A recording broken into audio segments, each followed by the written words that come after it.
नमस्कार दोस्तों, आपका स्वागत है। आज हम जो केस देखने वाले हैं दोस्तों, वो एक लेडी की केस है और वो उनका नाम है दोस्तों निर्मला देवी। ये भारत के ही रहने वाले हैं।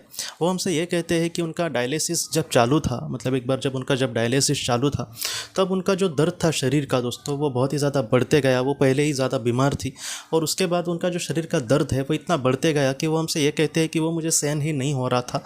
और बाद में कुछ पल के बाद दोस्तों सारा मतलब पूरी तरीके से सब कुछ ख़त्म हो गया। जैसे एक मतलब उसको बहुत ही अच्छा लग रहा था और वो ये कहते हैं कि अभी मैं इतने दुख में थी और अभी मुझे मुक्त मुक्त लग रहा था। और उसके बाद निर्मला देवी हमसे ये कहती है कि उसके आजू बाजू में मतलब एक बहुत ही ज़्यादा शांति से वातावरण उसने देखा। जैसे हम किसी एक जगह पे है और वहाँ पर समझो बहुत सारे लोग हैं, तो वहाँ पर थोड़ा सा मतलब बहुत ज़्यादा शोर शराबा भी हो सकता है। तो ऐसे समय में मतलब वहाँ सब मतलब शांति से तो कोई बैठा नहीं था, लेकिन फिर भी ऐसे वक्त में भी उनको बहुत ही ज़्यादा शांति लग रही थी। और बाद में निर्मला देवी ने जब नीचे देखा तब उनका जो शरीर था वो नीचे ही पड़ा था और ये ऊपर थे। निर्मला देवी हमसे ये कहती है कि उसको मतलब एक पल के लिए भी इन सारी चीज़ों से दुख नहीं लगा कि मैं वहाँ पर सोई हूँ और मैं यहाँ पर ज़िंदा कैसे हूँ। उसको यही लगा कि नहीं, मैं अभी जहाँ पर हूँ वही मेरे लिए अच्छा है। और वो ये कहते हैं कि मुझे मतलब इतना मुक्त लग रहा था, इतना आह्लाददायक लग रहा था कि मैं उसको शब्दों में बयान नहीं कर सकती। और बाद में जो नीचे डॉक्टर थे वो एकदम पूरी तरीके से डर गए थे और वो ये कह रहे थे कि इनको अचानक क्या हुआ, इनको अचानक क्या हुआ। और उनके चेहरे पर जो डर था वो दोस्तों वो सीधे सीधे दिख रहा था। और बाद में निर्मला देवी ये कहती है कि वो ज़ोर ज़ोर से चीख रही है कि मैं यहाँ पर सच में बहुत ही खुश हूँ, तुम मेरे लिए चिंता क्यों कर रहे हो और तुम ऐसे मतलब मैं बीमार हूँ या फिर मैं इस दुनिया से चली गई हूँ ऐसा क्यों तुम बोल रहे हो। वो इस तरीके से मतलब वो सारी चीज़ें हुई। निर्मला देवी कहती है कि कुछ मतलब सेकंड्स ही गए, जैसे एक 20-30 सेकंड में ही ये सारी चीज़ें घटी। और उसके बाद वो ये कहती है कि फिर से मैं अपने शरीर में चली गई।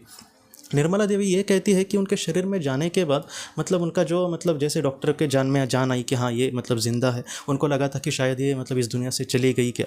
लेकिन निर्मला देवी ये कहती है कि मुझे उल्टा शरीर में आने के बाद मुझे सच में बहुत ही ज़्यादा बुरा लगा।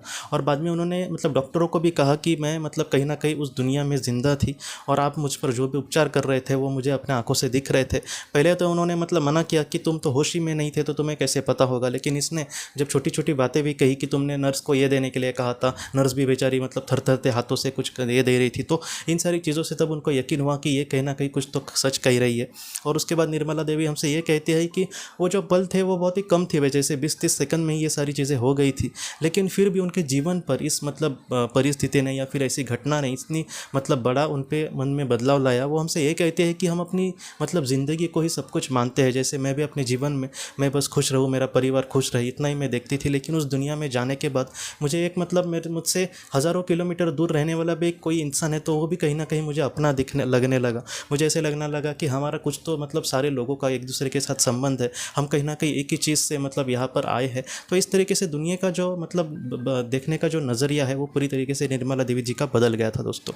आज की जो कहानी है कहीं ना कहीं हमें यही सिखाती है कि कभी कभी हम मतलब बहुत सारी चीज़ों से एक दूसरे को मतलब पराया समझने लगते हैं, किसी के रंग के वजह से या फिर और भी किसी चीज़ के वजह से। लेकिन ऐसा हमें नहीं समझना चाहिए। हम सब जो लोग हैं वो एक ही स्रोत से आए हैं, इसलिए हमें मतलब कहीं ना कहीं अगर दूसरे विचार से देखें तो हम सब एक ही जगह पे वहाँ पर जाने वाले हैं। कोई जल्दी जाएगा, कोई लेट जाएगा, लेकिन फिर भी हम एक ही जगह पर जाने वाले। तो हम एक दूसरे से मतलब क्यों बैर भावना रखें। जितना हो सके सारे लोगों को अपना समझ कर ही हमें जीवन में आगे बढ़ना होगा और ऐसा कुछ भी कर्म नहीं करना होगा जिससे किसी को दुख लगे दोस्तों। इसलिए जितना हो सके अच्छे कर्मों के साथ ही हमें अपने जीवन में आगे बढ़ना होगा दोस्तों। तो दोस्तों हम अपने अगली वीडियो में किसी नए विषय को लेकर मिलेंगे। तब तक आप अपने परिवार का ख्याल रखना। आपका बहुत बहुत धन्यवाद।